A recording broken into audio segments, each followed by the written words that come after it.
I got my PhD in the field of organic chemistry, postdoc at Stanford University, joined the group of a man who was going to win a Nobel Prize in chemistry, voted one of the top 50 most influential minds in the world. I was a visiting scholar at Harvard University. I've spoken at every major university in this country, have over 650 research publications, voted the R&D magazine Scientist of the Year. I'm in the National Academy of Inventors. I'm a member of the American Association for the Advancement of Science, over 120 patents, started 7 or 8 companies. We work in areas that range from medicine to material science to electronics, computer memory, medical devices. We work across a broad range of areas. But more than any of that, what means the most to me is that I'm a Jew who believes that Jesus is the Messiah. I grew up just outside of New York City. I thought everybody was Jewish. I didn't even know that there was anything else. I had no particular interest in that, other than when all my friends were getting bar mitzvahed or bat mitzvahed, and then I would attend, of course, every week. There was never really any excitement for me. I remember once I even tried to talk to a rabbi. He just brushed me off. There was very little explanation for me. I remember when I went to college, I started meeting a number of people that said that they were born-again Christians, which was sort of an odd term. What's born again? What do you mean, born again? One person saw me in the laundry room. He said, "Do you mind if I give you an illustration of the gospel?"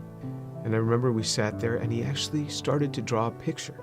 A cliff with a man on one side, and he drew a little man, and then another cliff with God on the other side, and a big chasm in between that he labeled with sin.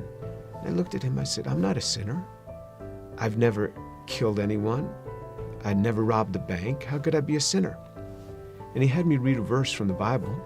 For all have sinned and fall short of the glory of God. In modern Judaism, we never really talked about sin. I don't remember ever talking about sin in my home. So he turned to another passage. Jesus said, "I say to you that everyone who looks upon a woman with lust for her has already committed adultery with her in his heart." Pow! I felt just as if I had been punched right in the chest. Here I was, new in college. I didn't think anybody knew. I would pick up these magazines and I became addicted to pornography. It was just through those magazines.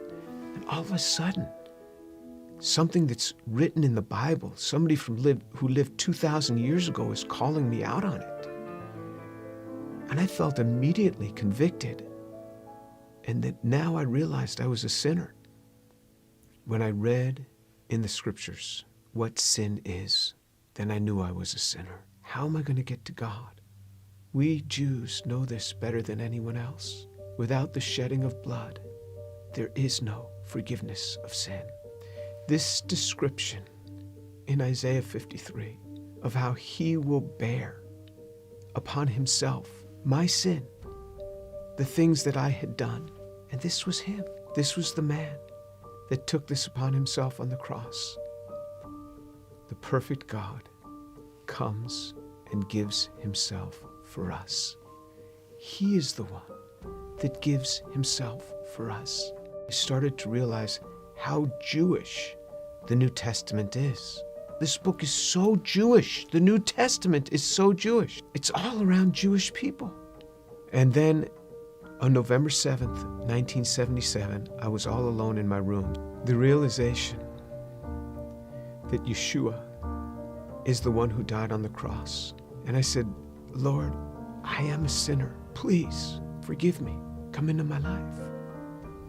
And then all of a sudden, someone was in my room. And I opened my eyes. I was on my knees. I opened my eyes. Who's in my room? That man, Jesus Christ, stood in my room. This amazing sense of God. Jesus was in my room and I wasn't scared. All I started doing was just weeping. The presence was so glorious because he was there in my room on that day. And I didn't want to get up. And this amazing sense of forgiveness just started to come upon me. That was him. Finally, I got up. I didn't know what to do. I didn't know who to tell. Here's this Jewish kid from New York City. What am I going to say? My cousins were shocked. How could you do that? You're Jewish. Telling my mother how I had invited Jesus into my life. She didn't say much. She was weeping. She told my father they weren't happy at all. And she said, I don't blame them for killing Jesus after the things that he said. Who is he to come against these religious leaders that have dedicated their lives to helping people and to tell them that they are whitewashed tombs? Who is he, this young man in his 30s, to say this to these scholars? He got what he deserved. And my mother's a very deep, pensive, careful reader. She read from Genesis right on through the Tanakh, the whole thing. When she got done, I said, what did you think?